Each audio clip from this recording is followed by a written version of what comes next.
You look up from your screen and there it is, the world. Solid, immediate, unarguable, a table, a mug, your hand, the sound in the hallway. It feels like objectivity is simple. The real is whatever is already out there now. Lonergan thinks that feeling is not stupid, but powerful. It's native. It's also not yet critical, though, and if you don't learn to distinguish that native sense of the real from the true object of understanding and judgment, you will keep getting whiplash whenever you switch gears between everyday life and theory, between argument and action, between common sense and science.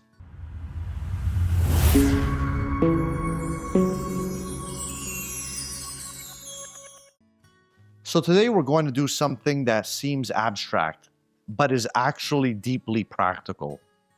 We're going to distinguish bodies in the Lonerganian special sense from things, also in his special sense. And then we're going to learn how to keep your head when moving between patterns of experience, so you don't smuggle the standards of one pattern into another and call the result philosophy. Something that's easy to do if one is not attending properly. So, if you recall, in episode 1, we named insight, that is, the act that turns an image, experience, and the question into understanding. In episode 2, we saw how empirical method thinks, things like heuristic structures, correlations, functions, verification. In the third episode, we climbed to higher viewpoints. What are those higher viewpoints? New rules, operations, symbols that scale our ability to understand, our understanding itself. In episode 4, we learned about inverse insight. Sometimes the intelligent move is no, that is, deny unexpected intelligibility and reframe, shift. In episode 5, we faced the empirical residue, individuality, chance, and the otherwise. In the 6th episode, we turned to common sense and its subject, the patterns of experience that shape what we even notice. And in episode 7, previous episode, we confronted bias and social drift, why common sense can go crooked, and why cosmopolis matters. Now, in this episode, episode 8, we take a step that ties many of those threads together. Because the most persistent philosophical confusion is not actually a failure in logic, not what most people expect it to be. What it actually is it's a failure to notice what you are doing when you say, that is real. So, the best place to begin when we're talking about how Lonergan's understanding is to begin where Lonergan begins. Below philosophy, below theory, at the level of animal consciousness. What is that? Okay. Picture a kitten. It's awake. It's alert. It's hungry. Maybe it's tracking movement, sounds, opportunities. Its consciousness is not theoretical. It's an advanced biological technique that's aimed, oriented at biological ends. It anticipates means to satisfy appetites, and it looks outward for those means. And notice what outward means in that mode. It's spatial. The kitten turns its head. It moves its limbs. It pounces. The objects it deals with are out there, where its movement can reach them. It's temporal also.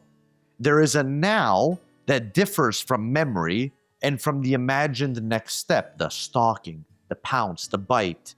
And it's bound up with the real in a very strict way. A realistic painting of milk may attract attention, but it will not feed the kitten. For the kitten, painted milk is not real. Now, Lonergan uses that to isolate a notion that operates in us too, especially in common sense. Remember the previous episode. He names it with a phrase that's worth memorizing because it's so seductive. Already out there now real. Okay, that sounds complex. It's a lot of words in the one. It's not exactly clear.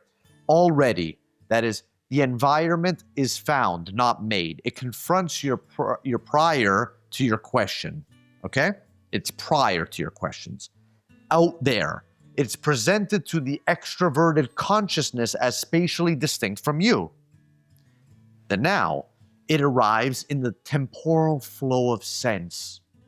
And the real, it's tied to action and survival. You bump into it. You resist it. It matters. And here's the key.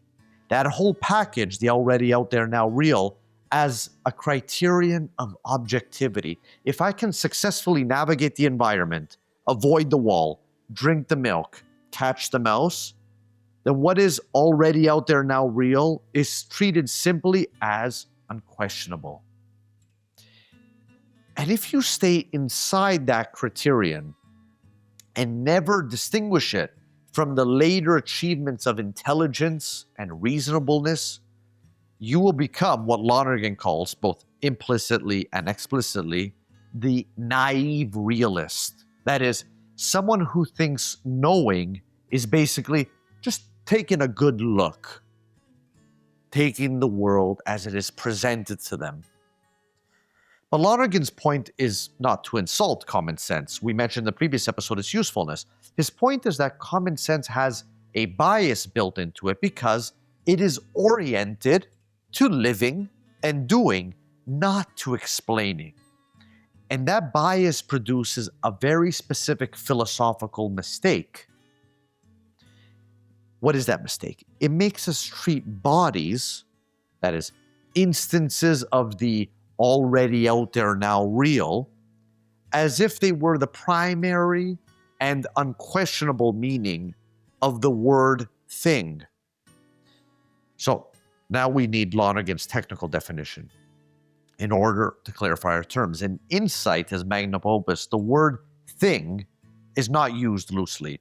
A thing for Lonergan is not, first of all, a lump you bump into. A thing denotes a unity, an identity, a whole. It is grasped in data as individual. It is extended and permanent because it unifies spatially and temporally distinct data. And as the data it unifies are understood through laws, conjugates become its properties, probabilities govern its changes. And finally, things exist, and only particulars exist, even though the reality and particularity of things raises further problems. Now, I'm well aware that is a very dense definition. So let me slow it down just a little bit and make it a little bit more concrete so that we have a better chance of grasping it. Let's, for example, take something ordinary, a coffee mug. At the level of sense, you have a manifold. What is the manifold? Color, patches, curve, maybe a handle shape, the tactile resistance, a certain weight, and perhaps the warmth from the liquid inside. You can actually list those data. You can describe that. But none of that yet gives you the mug as a unity. The mug becomes a thing when intelligence performs a unifying act. It grasps as a single identity through a shifting flow of appearances, the front view, the side view, lifted, set down, partially occluded, seen in different lighting. That unity is not invented, but it is not given the way a color patch is given. The way it is it's grasped. And once you grasp it, you can actually go further. You can understand it through relations to other things. Ceramics, heat transfer, the fragility, function in human practice, maybe even its place in a supply chain at a more abstract level. Now think carefully. Notice what just happened. Attend to this. The mug of everyday life is already more than the mere raw sensations. It already presupposes insights that unify, but common sense does not normally notice that it is operating through insights. Common sense tends to treat its familiar world as simply there, present. And so, as a consequence, it tends to treat the body, the already out there, now real, as the primary meaning of object and thing. So what's Lonergan's move here? Lonergan's move is to say that sense of body is real as an experience world of immediacy, but it is not yet the true object that arises when you distinguish experience, understanding, and judgment. And it's exactly here where the patterns of experience become decisive.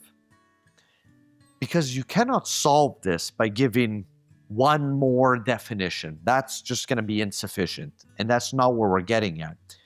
The way you actually solve it is by noticing that your consciousness does not run in one uniform mode. So how does it run if it's not in this one uniform mode? It runs in different patterns of experience, and each pattern organizes what you attend to, what questions occur to you, what counts as relevant, and what counts as real. And Lonergan's basic point is both simple, but also quite devastating. His point is that it is abstract to speak of a sensation. In real life, sensing is embedded in bodily movement and in a direct stream, attention, purpose, interest. We don't just see pure, crude, rawly. We open our eyes, we turn our head, we approach, we focus. We don't just hear, we move closer. We block noise, we orient. Experience is patterned, and those patterns are not only biological. Lonergan distinguishes, among others, if you recall from our previous episodes, biological, the aesthetic, intellectual, and dramatic patterns. Now, in order to refresh our memory, let me give you the working intuition of each. In the biological pattern, experience is oriented to appetite and survival, means to ends. Simple. In the aesthetic pattern, experience lingers.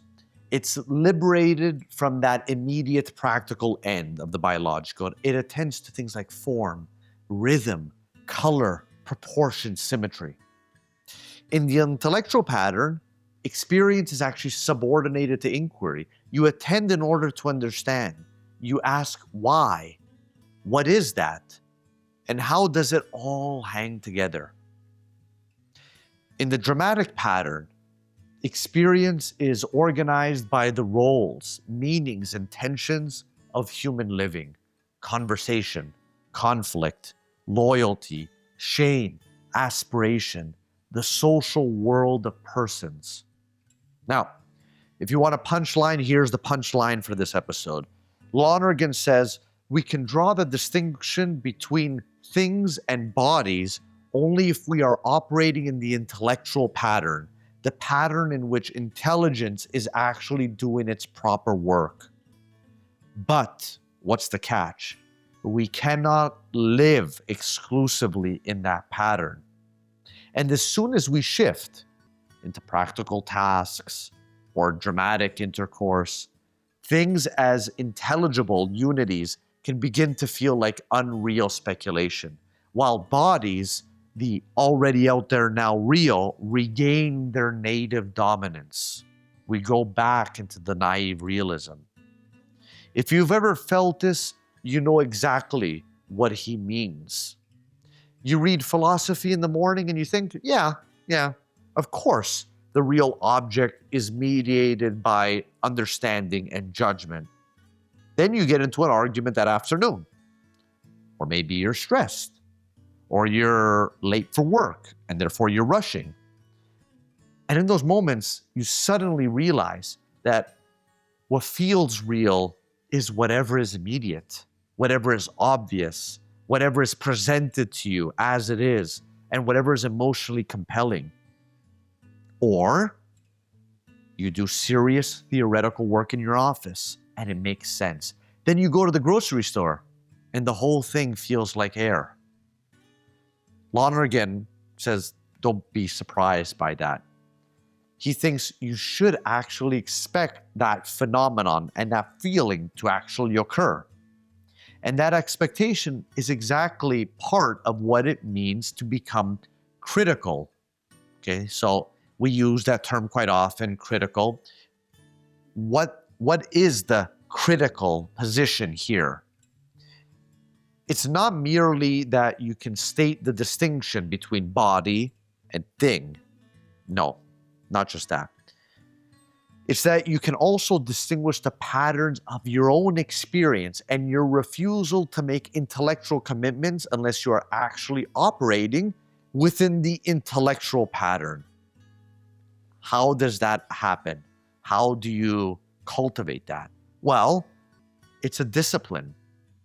It means that when you're in the practical pattern, that is busy, instrumental, pressured, I need to get this done now, this thing, you do not pretend that your obviousness is philosophy. We never really do that. We are in the immediate. It means that when you are in the dramatic pattern, that is hurt, maybe proud, maybe defensive, or that sensation of loyalty, you do not treat the emotional force of an interpretation as the criterion of what is. And we all kind of know that. It means you learn to say, this is how it feels in this pattern. But what would I affirm if I return to the intellectual pattern and ask the questions properly now? That's what it means to keep your head when you're switching patterns. Put yourself in your own shoes when you're in those other patterns. Now, before we go further, let me clarify something. Lonergan is not saying that bodies are mere illusions, that they're illusions at all. He is saying that body, as already out there now real, is a mode of object correlated with a mode of consciousness. And if you do not notice that correlation, you will try to do philosophy by taking the deliverances of one pattern and absolutizing them. It's only this way. You're not putting yourself in your own shoes in those other patterns. That's how you get endless pseudo-problems. Now, talked about the bodies. Let's deepen the things side because it matters for episode 8's title, from already out there to true objects, right? A thing, we said, is a concrete, intelligible unity. But concrete unities are not all the same kind. They differ not merely in how they relate to us, that is, things like useful or they're threatening or pretty or boring, but in how they relate to one another in explanatory terms.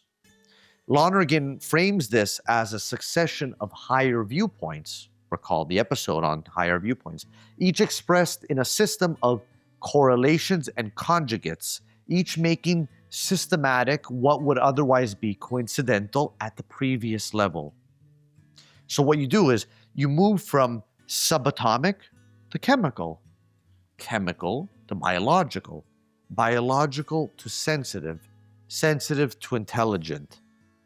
And emergent probability extends to realize not only schemes of recurrence, but also a conditioned series of things. And that matters. And it matters because it tells you what a thing really is in a mature explanatory sense. So, like we mentioned, a thing is not merely a visible lump of matter. No. A thing is the unity grasped through the relevant explanatory relations. What does that mean? That means what counts as the thing depends on the questions you're asking and the explanatory framework that you are using. And that's exactly why pattern switching can make you lose your footing. In common sense, you treat the mug we mentioned as a stable, obvious body right there. In chemistry, you treat it as certain material structure with maybe certain thermal properties. But that's in chemistry. In economics, maybe it becomes a commodity that's embedded in production and exchange. In a personal story, it becomes a gift from someone, and that gift is saturated with meaning. Do these contradict one another? They do if you treat one pattern as the whole of reality. Like we said, there's the tendency to absolutize the pattern. They do not, however, contradict one another if you understand that reality is one, but our access to it is mediated through distinct patterns of inquiry with different questions, different relevancies, different levels of intelligibility. So, you may ask, what's the practical upshot of this? The practical upshot, when Lonergan says things are intelligible unities, what he's doing is giving you a way to keep your head in the game, keep it below the clouds. Don't let the vividness of already out there now real bully you into thinking that only what is immediate is real. And don't let abstract theory bully you into thinking that only what is formulated in clean technical terms is real. No.